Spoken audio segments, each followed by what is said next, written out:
I present to you the biggest thorn in the establishment side, Ron Paul.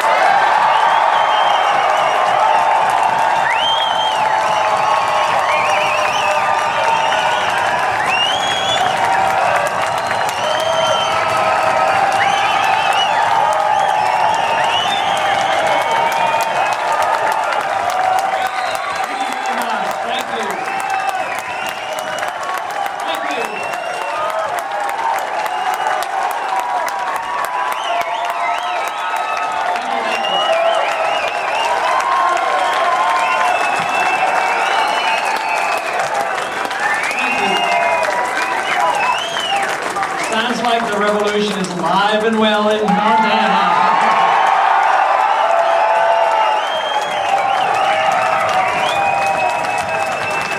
I've only been here a short while, but I've talked to a few people in the media, and they've asked me several times the same question.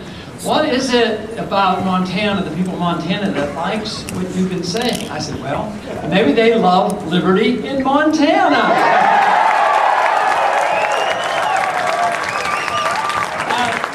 The opposite of liberty is big government. So if we want more liberty, we have to shrink the size of our government. Not just by a little, but by a lot. People worry about, this radical idea. To me, it doesn't sound radical. It sounds like a very modest thing to do. And that is, getting rid of the income tax. That's just a modest thing. Of the income tax, they worry about, well, how are we going to finance government? Where are we going to get the money? They say, well, why don't we just shrink the size of government to the point where we don't need an income tax?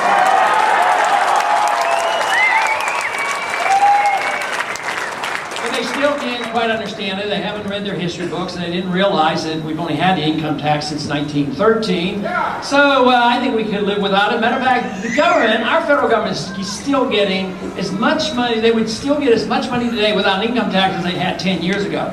Wasn't the size of the government plenty big enough 10 years ago? So it would not be a problem. So the real issue is that we have to decide, and you as young people have to decide, and that is, what should the role of government be? Should the role of government be there to run our lives and police the world and run the economy? And I would say, no way. It's time that we don't pretend that we're the policemen of the world, which means that then that gives us a good chance to save a lot of money. Right now we're in 130 countries. I would like to say we ought to be in one country defending this country and defending our world.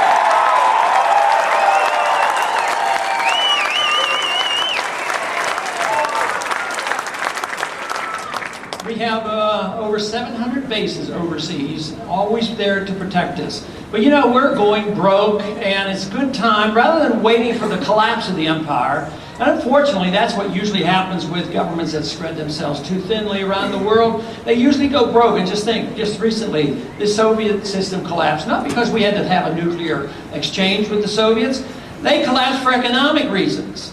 And that's what's going to happen to us if we don't change our tune. We have to get our house in order, and by doing so, think of the benefits. We get our house in order, cut back the size of government, we have less taxes and more freedom. Why don't we do it? I would say it's time for a change in that direction.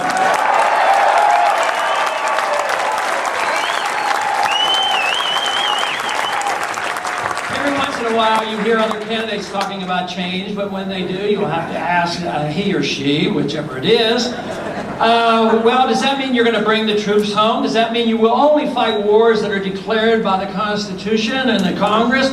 Or will you not interfere in the economic lives of our people and the individual rights of the people? And will you have sound money again? That's what real change is. Real change, unfortunately, is just going back to what we were supposed to have done in the first place. That is, follow the Constitution.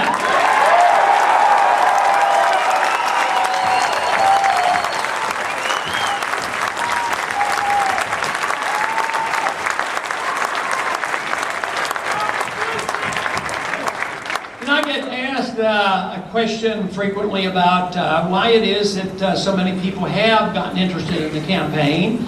why we were able to raise so much money, and especially why young people have joined. And there's a couple reasons. It's been a while since somebody has really just had a chance to talk across the country and really defend what America's all about, defending liberty and defending the Constitution. So it's sort of nice to hear that once again. But I think there's something else going on. I think it's the failure of government that is self-evident. You know, when we're a rich country, and we have been rich, we're still wealthy in the sense that we still live pretty well, but the tragedy there is that we're all living on borrowed money. The government has borrowed everything. Our country owes $3 trillion to overseas right now, so we can't even fight the war or keep the welfare state going without borrowing close to $3 billion a day. So if we're very wealthy, and we certainly were very wealthy, and then we could borrow, and then we could print, we got away with this for so long that nobody worried too much about it. But I think the handwriting is on the wall. The American people know about it. There was a statistic that came out today that 90% of the American people said there's something seriously wrong with the economy. Yet in Washington, D.C., they haven't even heard about that yet. But it's very evident to the American people that we cannot continue it. They don't want us to continue fighting these no-win wars all around the world, bankrupting our country, just draining our resources, making our national defense much weaker. We're weaker for all this. If we want a strong national defense, we won't be just draining our troops and ruining and undermining all our weaponry. I mean, we're just not in good shape right now. And besides, we have more enemies than ever before. Foreign policy really gives us the vehicle if we want a transition. If we don't work for a transition to gradually shrink the size of government and getting back to work again, it'll end badly, like all other times, with runaway inflation, destruction of the money, which causes political and economic turmoil. That's what we're looking at if we don't do something. But right now, our foreign policy costs us $1 trillion a year to operate all this overseas. And it's endless. Stiglitz, the Nobel Prize winning economist, has predicted that he started off by saying the Iraqi war would cost between $1 and $3 trillion. He's now saying between $3 and $5 trillion because he adds up all the economic costs. This old economic myth that says that, you know, in times of war, you have prosperity, which is complete nonsense. The Depression wasn't ended, you know, with the World War II. The Depression ended after World War II ended. So this idea that you have a war economy, you spend $100 billion or $500 billion for weaponry, you send the weapons over and you bomb somebody. And then you have to pay to rebuild what you bombed, and it drains. That's why we're poor. That's why we can't afford our education benefits. We can't afford our medical care. We don't have our good jobs because we are wasting so much money overseas. Now,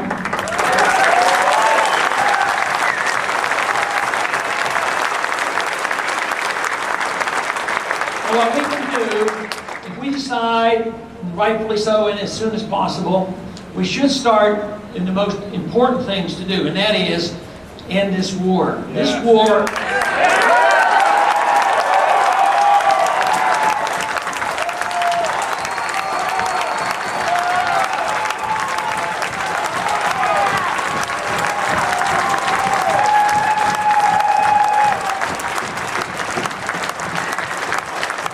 It was said that we went to war because Saddam Hussein had weapons of mass destruction, that he had something to do with 9/11, and that we were obligated to teach them about democracy. I would say we ought to teach a few people in this country about democracy.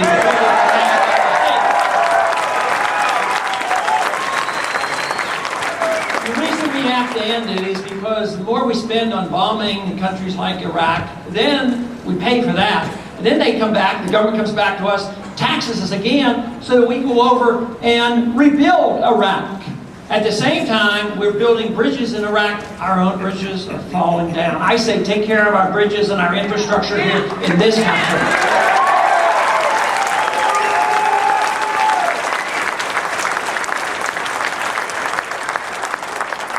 But we need to bring those troops home. We do not need to any longer threaten the Iranians. I mean, they're not a model nation. But if we want to teach other people how to be a model nation, we should concentrate on improving ourselves and setting a good example so others would want to emulate us. You can't spread the much that is good about America through to the rest of the world through a barrel of gun, because it cancels out all the goodness of America when you do that.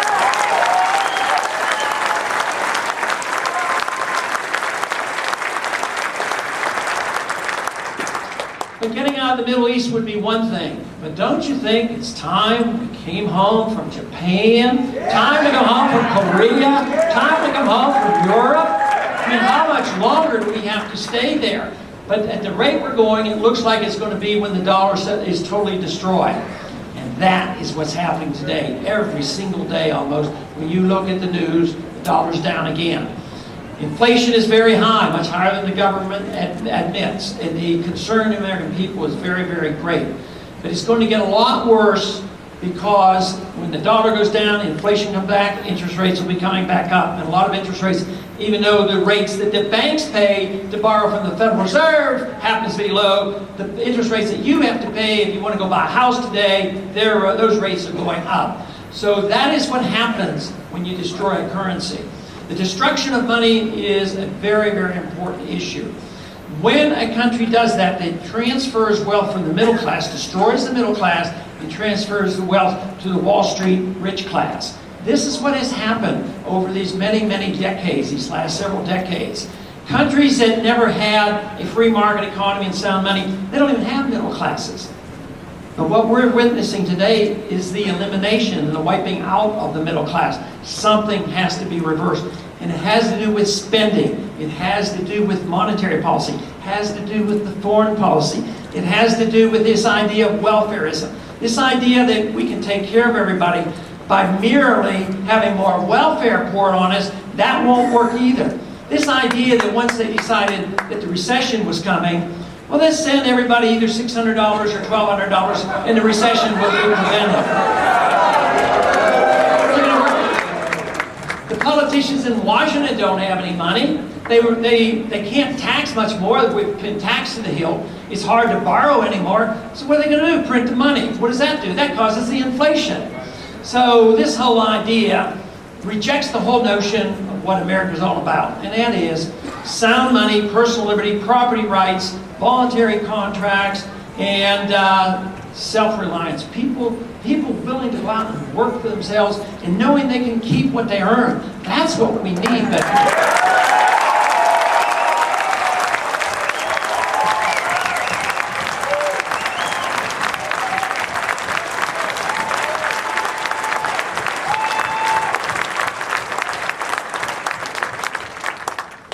But our conditions right now will continue to go down unless we have this reversal.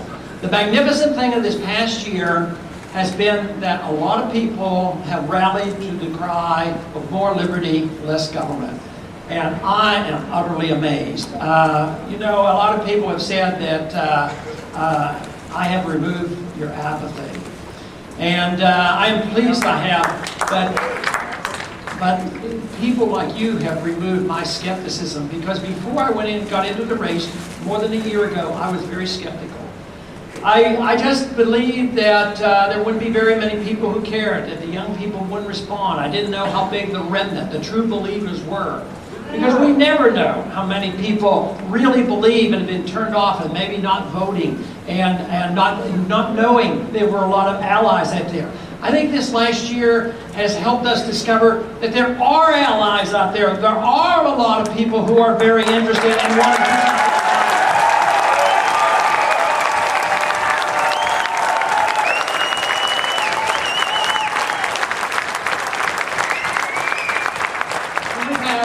We've had many good crowds around the country, and I'm just really delighted with the nice turnout here. But I think what is so magnificent about the crowds that we have gotten is that when the people come together to hear the message of freedom and self-reliance, all of a sudden we bring different kinds of people together. People who look different, think different, they have different religion, they have different social values. And it's because In a truly free society, people don't tell other people what they're supposed to do with their lives.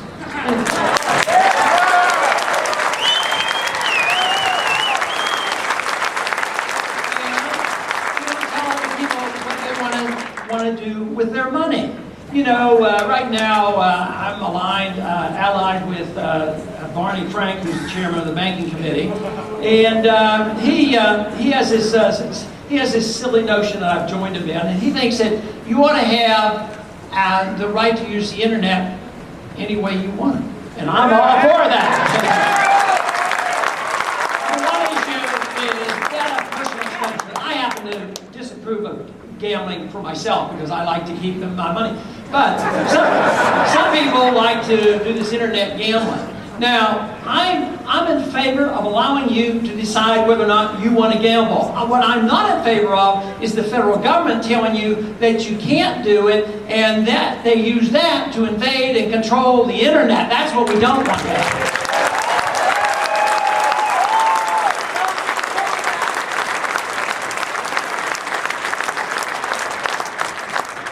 But the nice thing about it is it truly does bring people together. And something happened 100 years ago or so in this country. The founders gave us a pretty good understanding about what freedom was all about. Freedom, it emphasized the individual. Freedom was the individual. It wasn't a collective thing. We don't have freedom and we don't have rights because we belong to a group. We don't have rights because we're Catholics or Protestants or women or men or blacks or whites or any of this. It isn't, sex, gender, whatever. It's because we're individuals, and every single individual has equal rights, and that is the reason that people who have different views, social views, can come together and say, yes, I'll fight for your freedom, you fight for my freedom, I'll leave you alone, you leave me alone, and believe me, that could be a happy society.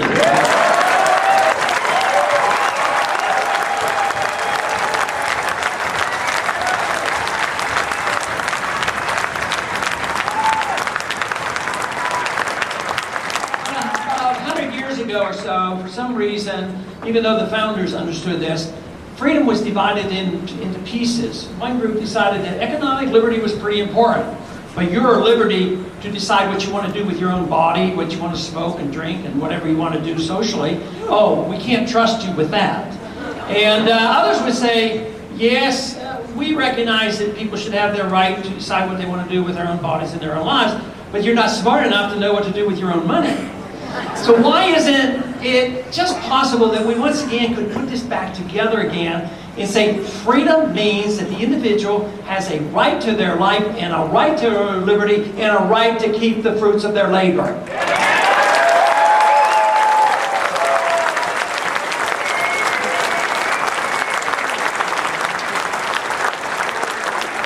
Our liberties have been under systematic attack, and it's been especially bad since 2001. There has been a lot of plans even before that to attack our civil liberties. The Patriot Act was not written after 9/11. The Patriot Act was written before 9/11. 9/11 by some neoconservatives was seen as an opportunity. And they saw this and they jumped on it and they said, this is a chance for us to get the Patriot Act passed and the FISA courts and all these things that have happened, and even immediately afterwards, because they had even been planning that before it. This is the time we're going to go into Iraq. So these kind of events are very dangerous. Once you get this mentality that the people are frightened and we have to have the government take care of ourselves, to take care of us, then the majority too often then are too willing to give up their liberties. But Franklin was right. We should never, never have to give up any liberty for our security.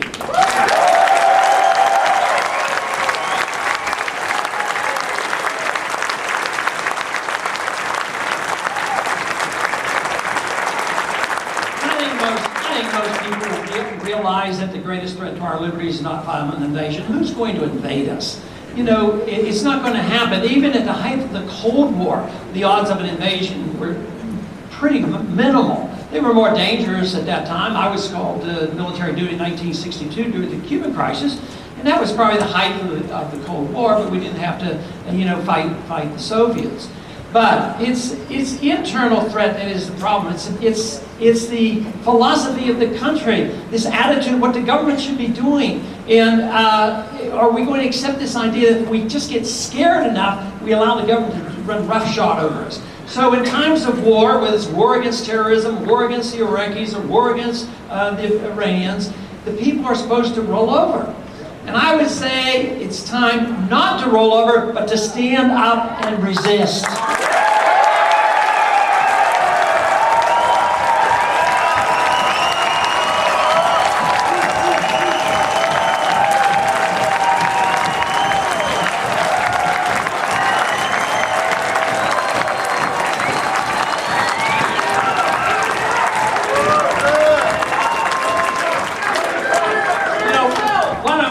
Issues in the Congress today has to do with the FISA courts. The Senate has passed a bill that gives amnesty and gives exemption to the telecommunication systems that disobeyed the law and turned over all their records to the government just because the government asked them. They broke the law. They're liable for lawsuits. And now the Republicans. And that's not saying a whole lot right now, but the Republican Party now is standing firm. What they want more than anything else is to pass FISA that exempts retroactively any telecommunications company that turned over all our records to the government so that they can never be held liable. And that right now is the most important issue on the House floor today for our side of the aisle, I'm sad to say. But just think of what that means. If the government can come in and hire companies to break the law and undermine our liberties, and then they are exempted. That means literally that they could hire some private firm, come in and invade our house and say, well, we're going to exempt it because the government asked us to do this. So our liberties are indeed threatened. We have the Patriot Act, which is a good bill that we should have all voted against, and I was proud to say I voted against the Patriot Act.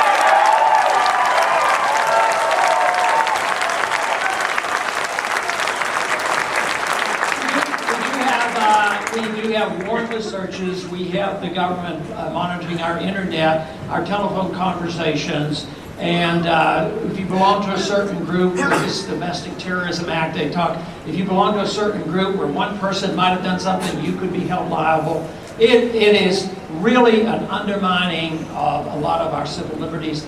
Right now, today, we have become known around the world as a nation that tortures. This whole debate about whether or not we should waterboard or not, I think that is so sad that we've come to this point where we are the torturers of the world. And the symbol of Abu Ghraib and Guantanamo is what so many others think of us around the world.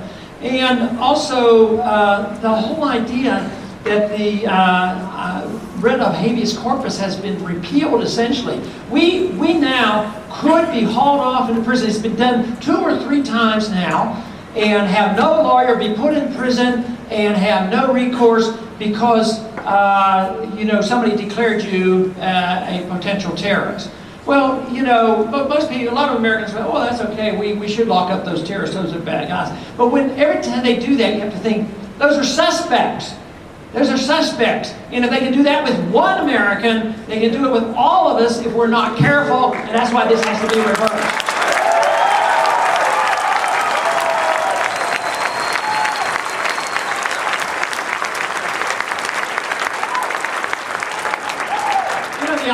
The idea of national sovereignty is something that I still think we should be concerned about. I still believe that we should honor national sovereignty, which means that I do not see any purpose to belong to the United Nations.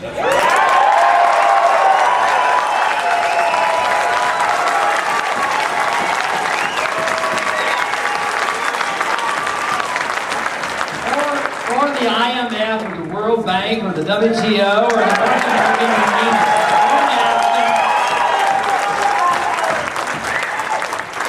I understand either today or tomorrow the President's meeting with the President of Mexico and Canada once again on that plan.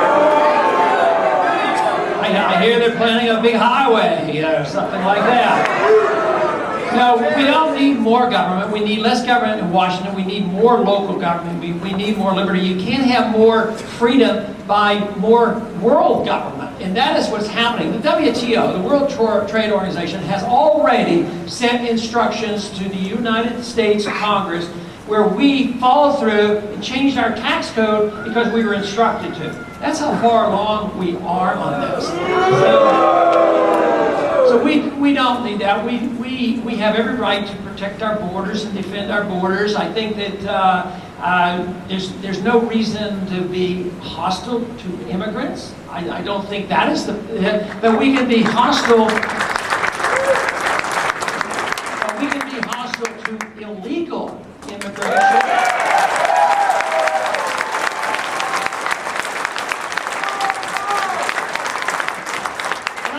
In the debates, I think the whole immigration issue should be seen more in terms of economics than anything else.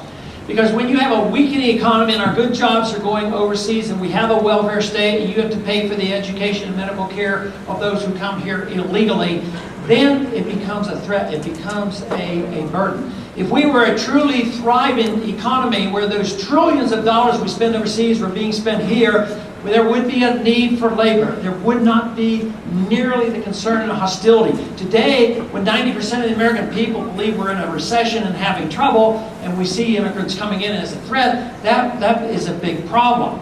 But I think the first thing we should do is not reward people for coming illegally. We should not give them amnesty.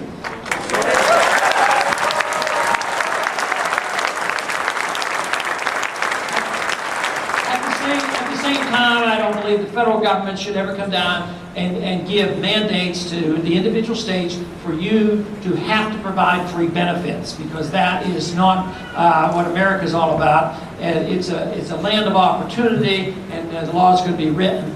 But there's this problem, I'm afraid, is going to get a lot worse, mainly not because we will just become more hostile, but because the economy is going to get worse, and it's going to be transferred. This hostility will be transferred. So, we do have a lot of problems. We have the financial problems, we have the foreign policy, the monetary problems, the personal liberties problem. But the great part about all this is the problems aren't that confusing and complex, and the answers aren't that difficult either. It can be found by just following the Constitution. That's all I have to do.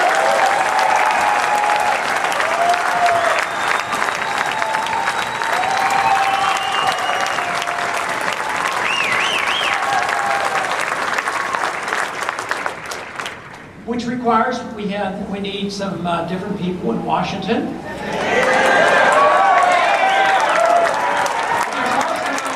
There's also the change of a country doesn't come when you convert 51% of the people, and it comes when you convert 5 or 10% of the people.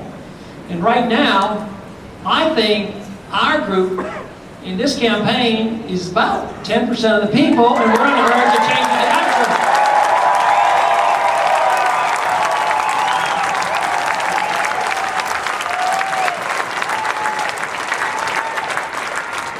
That is why, even if you don't get the support of the mainstream media, you don't get the attention, and we tend to get marginalized in our beliefs, but if we are determined and understand and know the system and know how to do it, we'll work hard.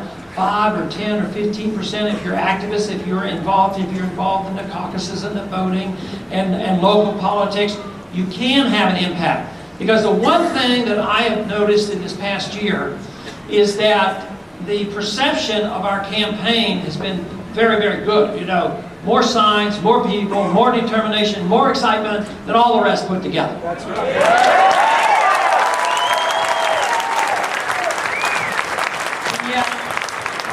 Yet it hasn't been translated in, to the maximum number of votes. And there's several reasons for that. Sometimes, not all the time, sometimes all the votes aren't counted.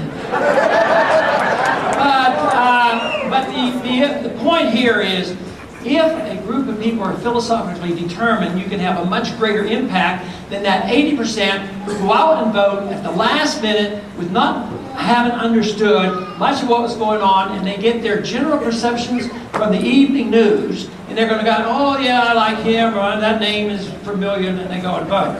That's quite a bit different than have a significant number of people who are dedicated and understand the issues. Your impact can be much greater than all the rest put together. That is what I sense is happening, because people ask, are you still in this race or aren't you? Sure, I'm still in this race.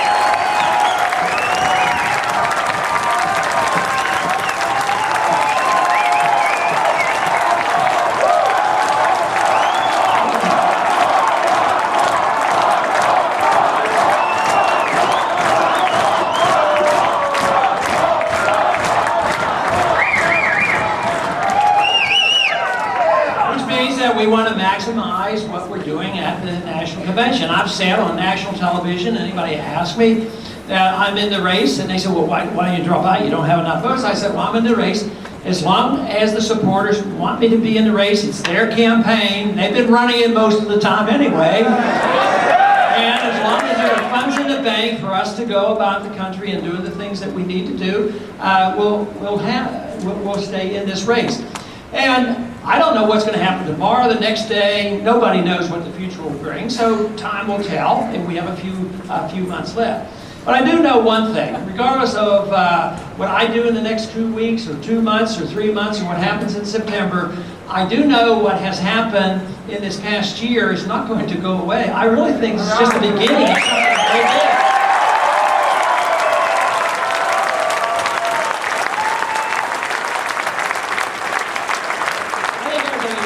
There's a tremendous need because of the problems we face, and I do truly believe that we have the answers. I've never bragged about, nor do I think I have the key to it all. I know about my shortcomings, and I know about my limitations. But one thing I also know is there's no limits to this philosophy of liberty, because under those conditions, all good things can come of it. All kinds of prosperity and peace if we would just follow the dictates that truly are designed to protect all the rights of all individuals.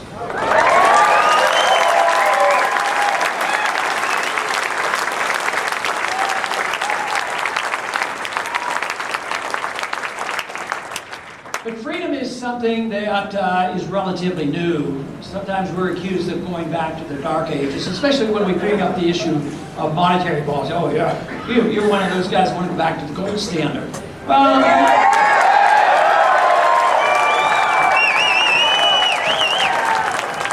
yeah, and of course, if we did have the opportunity to go back, you know what that means? We wouldn't even have a Federal Reserve System anymore.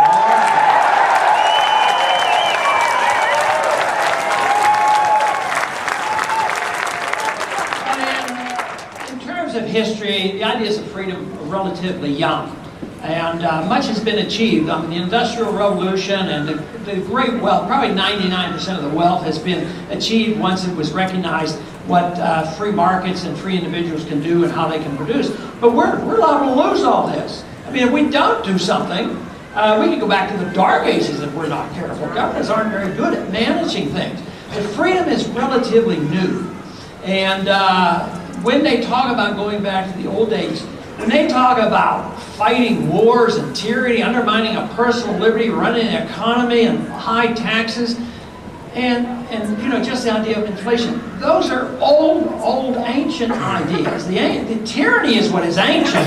We want to break away from all those old traditions. Those who claim that we're from going to the Dark Ages are the ones who are still living in the Dark Ages, and they're longing for it because there's a certain number of people who always want to rule over other people.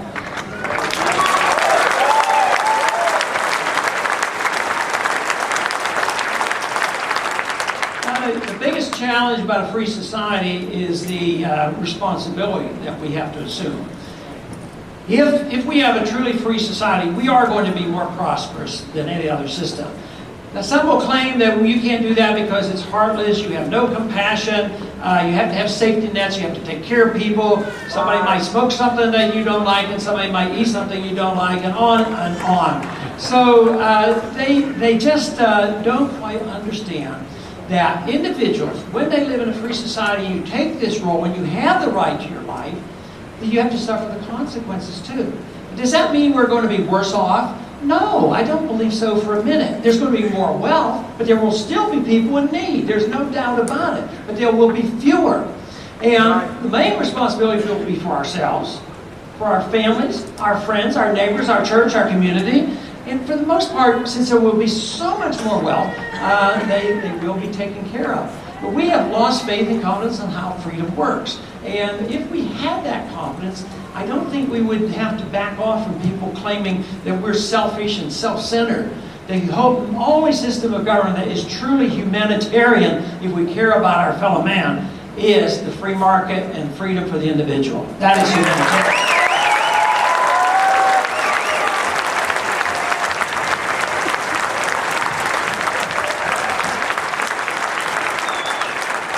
There's every reason to be optimistic this can happen.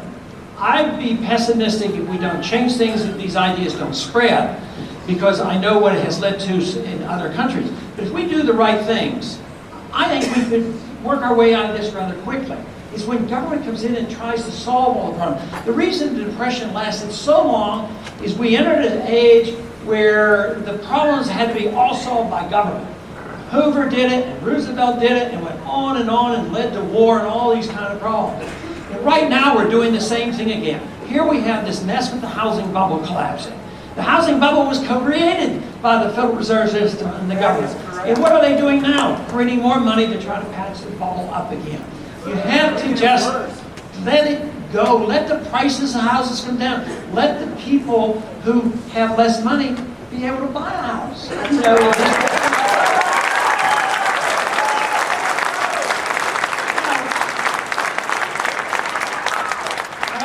I always marveled in a negative way about what they did in the Depression. You know, there were tough times in the Depression. I was born in the Depression. Don't recall it.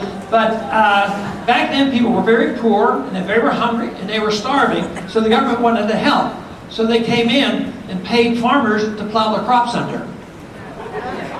It doesn't make any sense. So what are we doing now? We have the same kind of problem. People are poor, they're hungry, oil prices are high, so we're paying farmers to burn, sell their corn and burn the corn and help push the price of oil up. So governments can't solve these problems. They're not, let me tell you, I know a few of the politicians and I know a few of the bureaucrats, and they don't know how to run the economy. Believe me, they don't.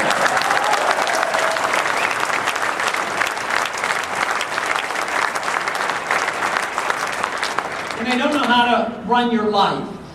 Generally speaking in this country, it's recognized that intellectual freedom and First Amendments pretty well recognize the right to your religious beliefs. Which means that something as important as caring for your own soul, we turn that responsibility over to you. And intellectually, we allow people to read basically what they want, unless they want to regulate the internet or something else. But they allow us to have intellectual discourse. You're allowed to read about socialism and understand what communism is all about. So we're not frightened by that. But for some reason, in the last 50 or 60 years, we as a people have accepted the notion that we're not smart enough to know what to put into our bodies. And I would say it's time that we assume that responsibility. If our soul is our own to protect and our intellect is to protect, our religious values are ours to protect, why is it that we can't decide on our own what we put into our own bodies?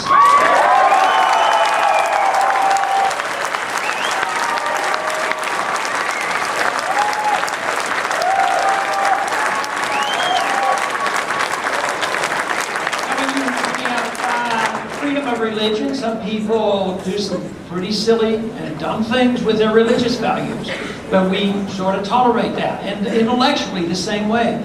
But when it comes to what people smoke and drink and eat, the government has to put their seal of approval on it. And then lo and behold, they come along and they think they've decided, in 1937, that the worst thing any individual could do in this country would be to continue to smoke marijuana. Now, I don't approve intellectually of all the things people think and write about or what they do in religion. And I certainly don't approve of a lot of things personally, of how people spend their money, gambling, and use of drugs and all this. I can condemn it and raise my kids a certain way. But there's a basic principle here. That you take the idea of marijuana. Up until 1937, it was permissible in this country. The federal government then decided to make it illegal. And the states now, some states have said that smoking marijuana isn't all that bad, might have some medicinal benefits to it, and so they've legalized it.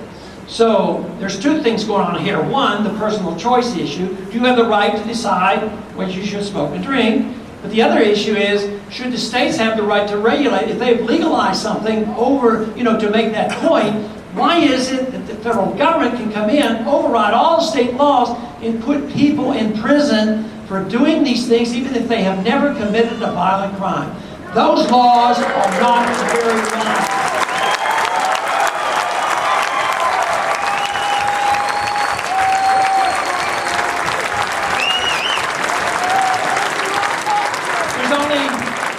There's only one country in the world that has more prisoners than the United States, and that is in China. I would say it's not that we're bad people. I would say that we probably just have too many laws.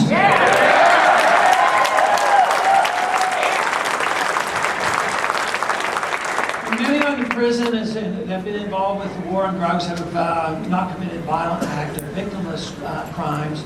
And it costs a lot of money to keep them in prison. Sometimes in some states, individuals who have committed violent acts, rapists and murderers, are getting out under so many years. And if an individual has been involved in non-violent crimes with drugs, can get a mandatory life sentence. Our country doesn't, we're not making any sense whatsoever. It's kind of a change.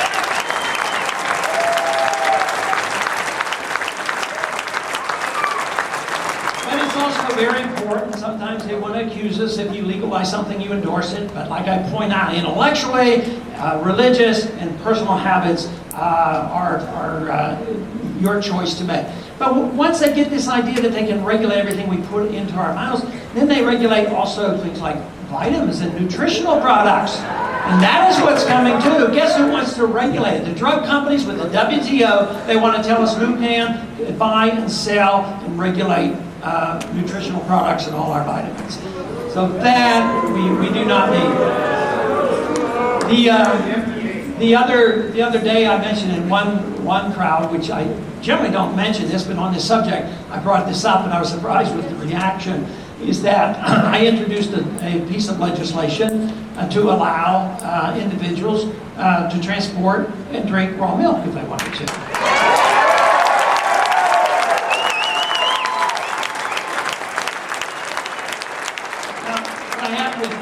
That's a freedom issue with me, because I was raised in a dairy, and I imagine my dad would turn over in his grave if he found out that I was out there promoting raw milk or something like that. But nevertheless, no, the issue is there. Why in the world would the federal government come in and say that you as an individual have come to the conclusion that you would like to and think raw milk is beneficial?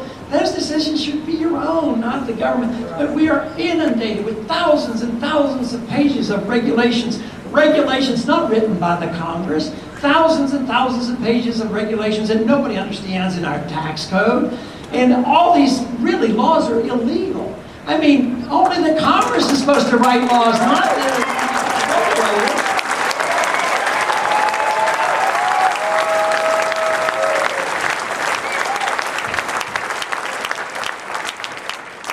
So my advice is, let's keep working at this. Let's refine the arguments and the understanding of what liberty is. I've made an attempt to bring all these ideas together with the new book that has just come out, the Revolution, a manifesto. Hopefully brings people together, know and understand the issues. I was told many years ago by a favorite individual of mine, Leonard Reed, who ran the Foundation for Economic Education. He says, your first responsibility, and he points to me, is to learn the issues and understand them. He said, if you know and understand the issues, and I'm relaying this message to you, that there'll be a role for you to play. People will come to you. You don't have to go and wring somebody's neck or grab them and just the way we do internationally. We say we're good, we're going over there and say, you know, we give them two options. You do as we tell you or we'll bomb you. If you do what we tell you, we'll send you money. I like the other way is why don't we just set an example? And that's what we should do as individuals. Know and understand how we can defend sound money and the Constitution, property rights, voluntary contracts, why contracts, social contracts, and economic contracts are exactly the same.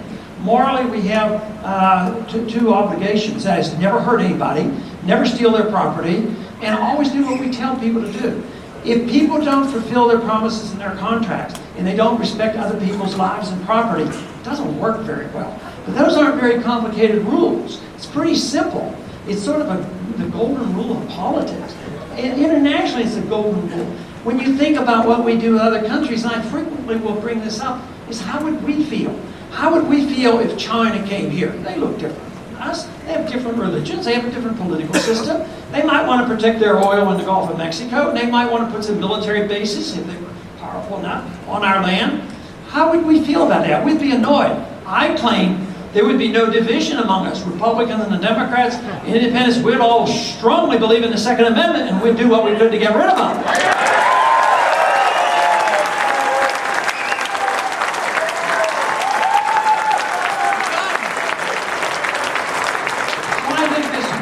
Idea of what freedom is all about is tolerance and understanding, assuming responsibility. It's been available to us. We've had a taste of it. We've tested it. It's been fantastic. We've been drifting, though.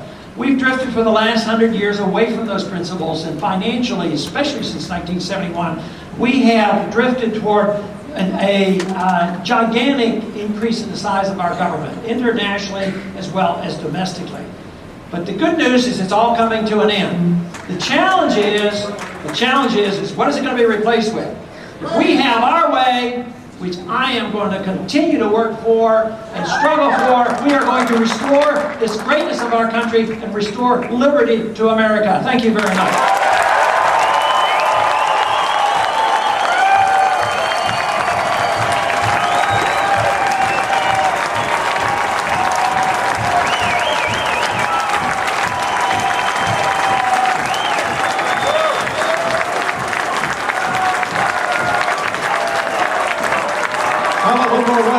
Give it up for Dr. Congressman Ron Paul.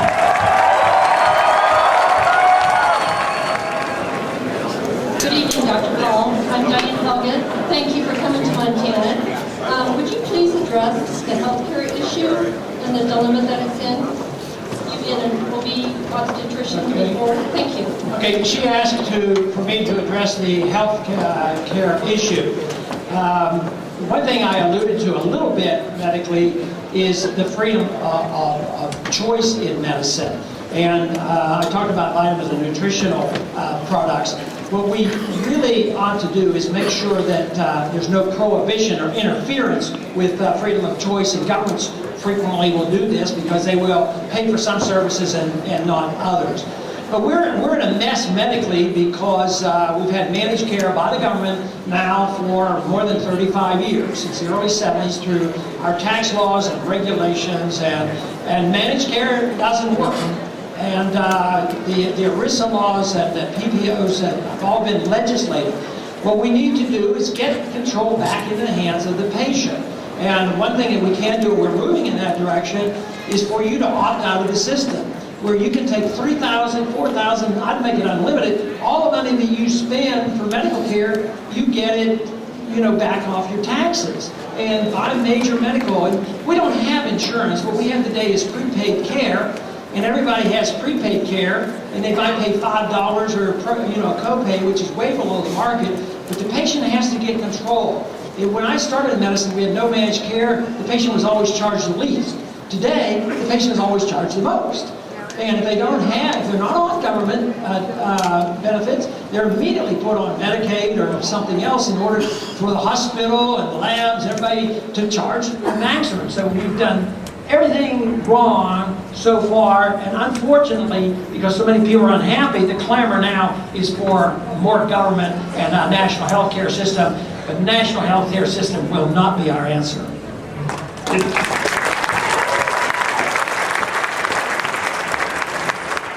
Dr. Paul, you mentioned the word democracy. I mean, I hate that word. We're a constitutional republic, and we want to help these other nations, give them our constitution. We're not using it.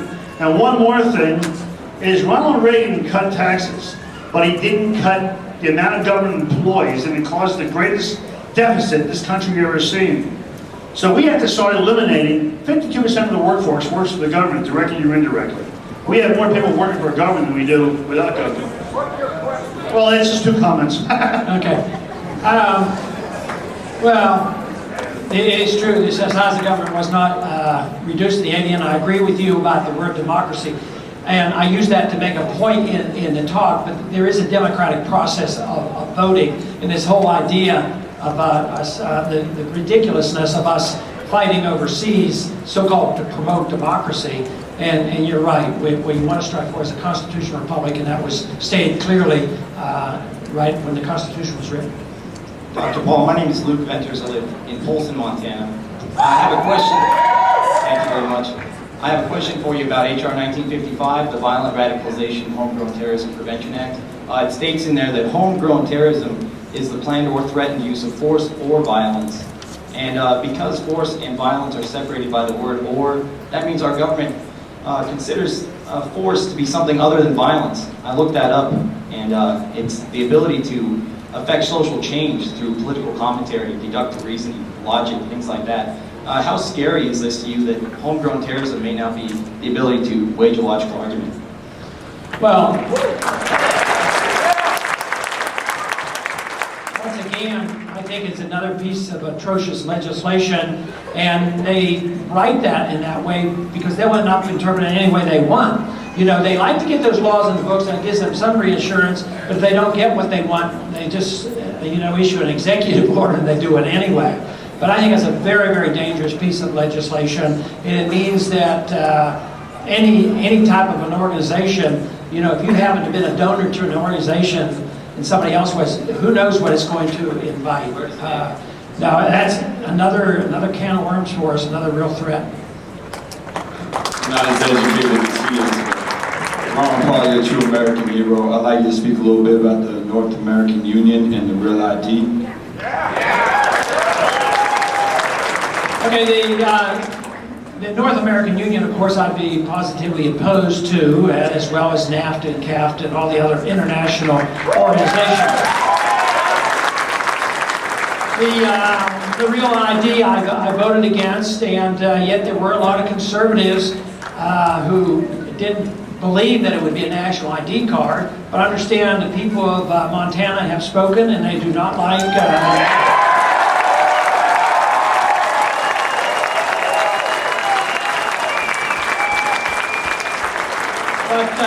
one of the ways they got that passed was it was thought that that was the way you controlled illegal immigration, and therefore if you voted against it, you were for illegal immigration. But that's the way all types of legislations passed.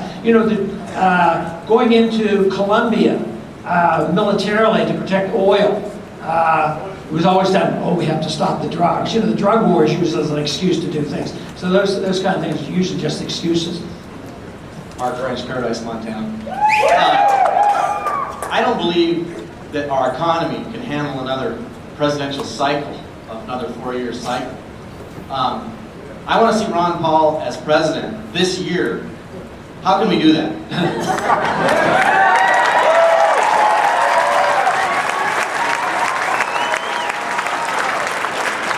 Well, the only way you can do it is first win the nomination in September, which is an uphill battle, and you need a bit of a miracle to do that.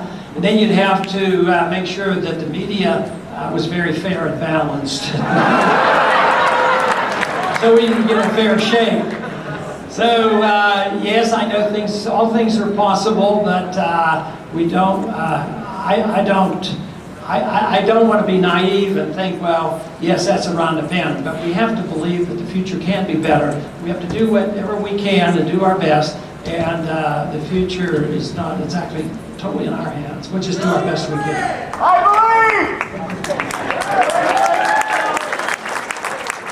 God bless you, Dr. Paul. God bless America. You said many times that this is our campaign, and this is our revolution that is taking place. What is the status at this point financially of the campaign, and is it time for another money bomb? Well, financially, we've been written up in the paper, of course, haven't raised a lot of money in the campaign. We still have money in the bank, and it's a couple $1 million. And so we're not short. That means we can continue to do the things we need to do. But we have to lay the plans, between now and November or September. And this requires some planning, and exactly what we're going to be doing in Minneapolis. We may be gathering together in Minneapolis, for all we know.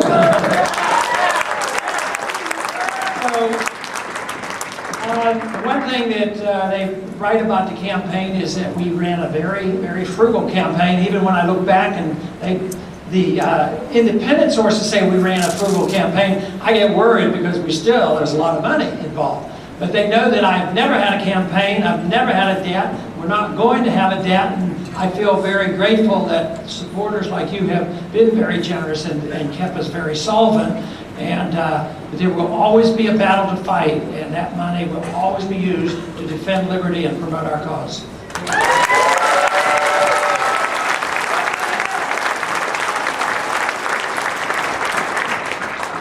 Dr. Paul, you made it clear that you have no plans to run under a third party. Assuming that John McCain is the Republican nominee for president, I plan on making an addition to my sign in the fall that says, "Write in Ron Paul." My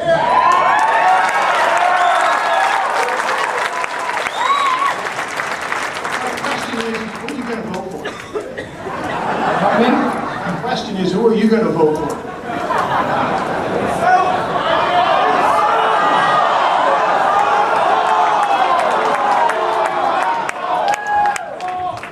Well, I've already said who I was not going to vote for. I don't need to say that again. But we'll see who all the candidates are.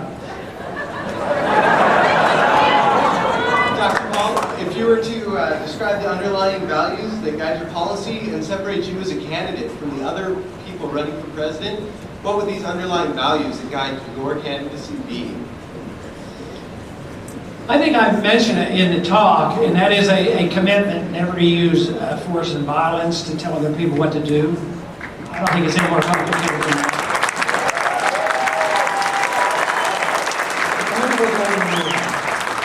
I have a statement and a question. My name is Pete, and first the statement is just like with the drug policy and all the other things that you've been talking about how it's your choice whether or not I condone what you want to do. Same thing with abortion. Her body, her choice. I'm a guy, even if it's my baby, it's her choice, period. Just a thought. That's just an idea, just thought I'd throw it out there as a government standpoint. Okay, now the question is your, let's just say you were, elected, is your administration going to pursue the Bush administration for war crimes? Who I say it again? Pursuing the Bush administration for war crimes.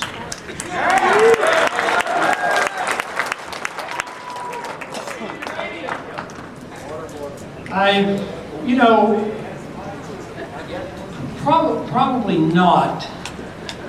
Mainly because the war crimes are, the criminals are so many. I mean, the real dereliction of duty came from the Congress. Congress could have stopped the whole thing. Congress didn't, they should have just never given them this pseudo-authority and never given them a nickel, assumed the responsibility, it wouldn't have happened. So yes, he's guilty of a lot, and it was more than just being misled. A lot of lies were told, and it was so deliberate. There was a lot of special interest. I don't think it's going to be as productive as some other things. But I would like to just mention the issue very briefly about the abortion issue, because I am right to life. I believe that.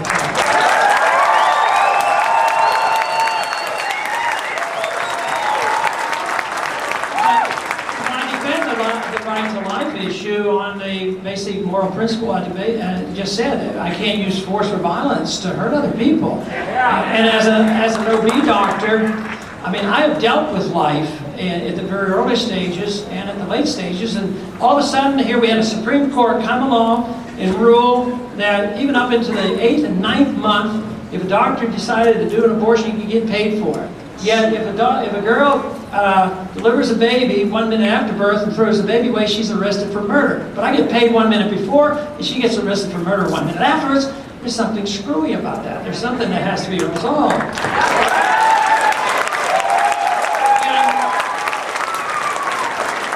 And the unborn has legal rights. They get inheritance right at the time of conception. If I do harm to the unborn, I can get sued, and rightfully so. So if there's a homicide and they kill the mother and the child, there's a double homicide.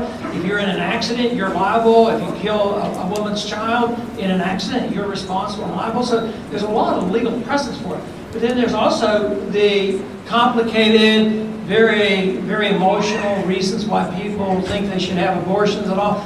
And sometimes it isn't all that easy. But this is the magnificent thing about our Constitution, is we don't want, a 5-4 vote in the Supreme Court dictating every single thing everybody in the country does. The states should deal with this issue.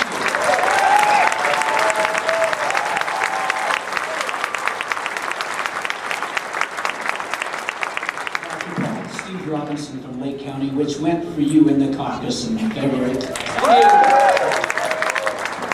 The revolution is a work in progress, and looking forward from 2008, if you don't, what are your ideas, what are your plans, what do you think we should be doing looking forward from here through 2008 and beyond? Well, I think everybody has a responsibility, but it won't all be the same. Some may decide that the biggest contribution they can have if they're in college right now, they might like journalism. And they might like to be a teacher. They might want to be a constitutional lawyer. They might want to support another candidate. They might want to become a candidate. But to me, like I said earlier, the most important thing is really know and understand the issues so you can defend them, and there will be a job. For me, things will go on. There will be, I've always had, since 1976, I've had an educational foundation. And it was small, and not many people heard about it, but maybe a lot more people will hear about it later on. And I'll be, very much involved in no matter what. But everybody's going to be involved, but not everybody's going to do exactly the same thing. And that's good. I think that's fine. But it's when a whole generation grows up and moves into important positions where they literally are writing for newspapers, and they're in journalism, they're in television, and all of these things. So that's what influences a country is an attitude, a prevailing attitude. But I still think education is one of the most important things, but political action is very important too. All I've ever said in the campaign, and anytime you get involved, is that you ought to have a lot of fun doing it. Because if you think too seriously about it, it can be depressing. And when you get working with people who have one goal of freedom, even though they might not agree with you on all your personal values, you still can have a lot of fun doing this. And I think a lot of people took my advice on that, and they had a lot of fun in this campaign. So I hope you've had a lot of fun out here.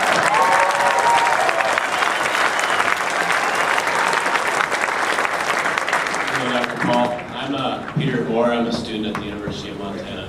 And a lot of my classmates and I are concerned that maybe smaller government might mean cutting funding for educational institutions.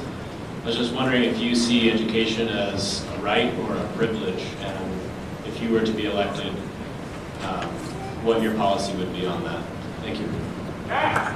Well, nobody has a right to an education.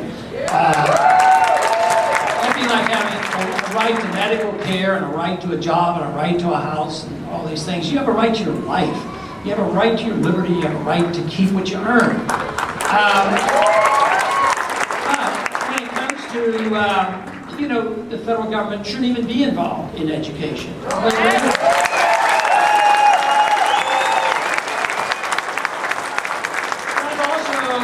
also had I'd, like I said, I'd have competing currencies instead of getting rid of the Fed in one day. I'd have competing currencies and work out of it.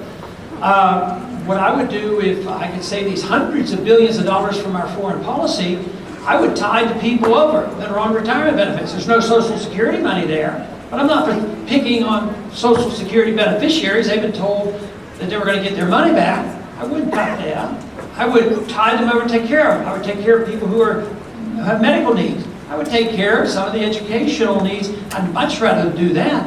You know, I mentioned about the infrastructure. I don't want to blow up bridges in Iraq and rebuild them. I want to take care of the bridges here. But what we could do is, how do you do it best? How would you have more money in education? You'd have more money, you got a healthy economy, not wasting all this money overseas, and the money stayed at home or stayed in your pocket. You know, this is where you would get the money. If you say, well, what can I do to help college kids? Well, make sure that you don't have any taxes whatsoever while you're in college. Or you get to keep everything.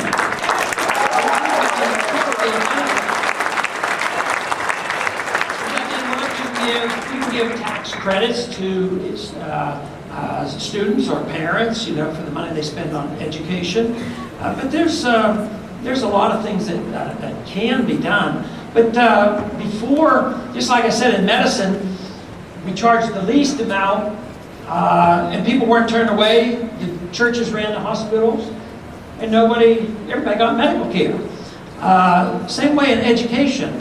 When I went to college, I got a job running a soda fountain on the college campus. And I made $325 a semester to be the manager of this soda fountain. But that paid my whole tuition. Costs weren't high. Today you're dealing with cost of medicine, cost of education, and those prices are inflated more than anything else. So you can't look at these as an education problem. You have to look at it as a spending problem, foreign policy spending, printing money, inflation. Because the inflation, the prices go up in some areas more than in other areas. The government's more involved in medicine, education, and housing. And that's where you have the most amount of inflation. Of course, now the housing bubble collapsed. So, yes, a free market would help you tremendously. Costs would be down, and there'd be much more greater incentive for you to work and get your money. In medical school, if you didn't have enough money, there was an endowment that you could borrow your money and pay 1%. And some doctors did that. I didn't have to do that. I put my wife to work instead.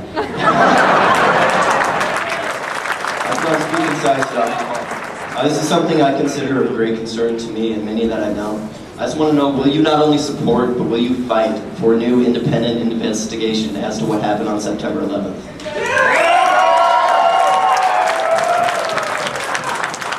Yes, I am for more investigation. I believe the investigation was a cover-up of ineptness, and hiding people. I have no idea exactly what went on, but I'm not happy.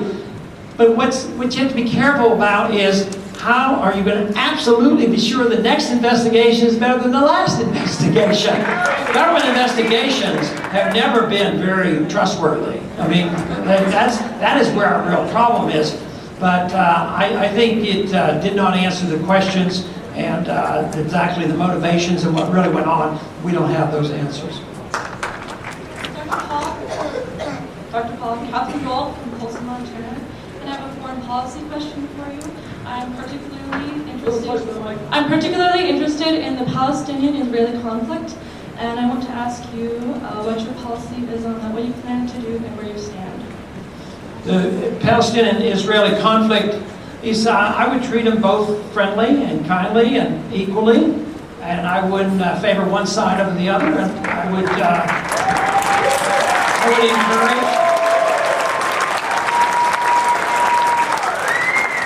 would encourage them to work out their differences. I think the fact that we're there keeps some of these solutions from coming about. I think in spite of the fact that the litmus test for loyalty to Israel is only if we send tens of billions of dollars, many tens of billions of dollars there, and then we try to balance it by sending tens of billions of dollars to the Arabs and promise protection to Saudi and Egypt and all these other places. I want to be friends with people, trade with people, get along with them, but not to give them any money whatsoever.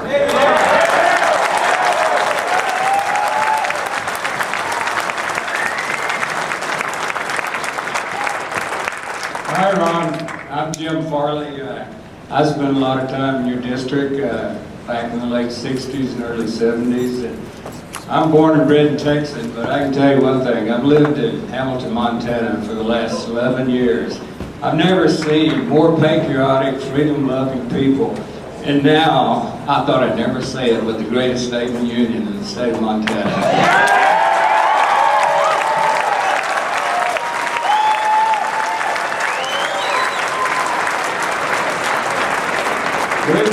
And we were proud to support you in your re-election efforts in your congressional seat.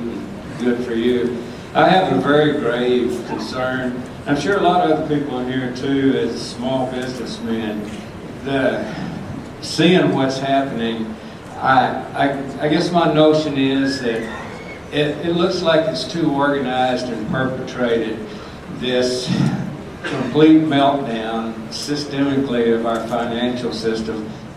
Is there any credence to the possibility that this is all intended so we can crash the U.S. dollar? You look at the dollar index, it's just plummeting, so they can introduce the Amero, because every single major event in this country, all the wars, 9/11, they had to create a scare event in this country to get the masses to support implementation of a new program. And Bush is meeting next week in New Orleans with the Mexican and Canadian authorities.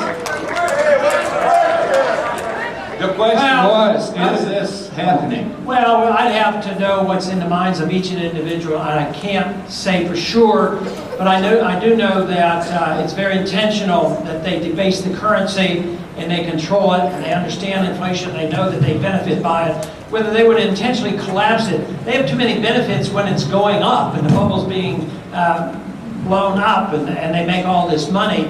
So it's conceivable, but one thing for sure is they probably anticipate and know what the crisis is like. They might be anti-gold and anti-constitution, but they're the kind of people who, when the time comes, they'll probably be in charge of the gold mines or something like that. So there is a lot of power and influence behind it. I think that. Okay, thank you very much. I want to ask a favor, you guys. What we want to do is allow you guys to shake hands, take a few pictures, but we need to stack the chairs over on this side of the room to make room for the people who want to do that. So if you can stack some chairs over here to make some room, Dr. Paul will spend a little bit of time over here on the side of the stage. Shake some hands. Thanks for coming. Vote for Ron Paul in June.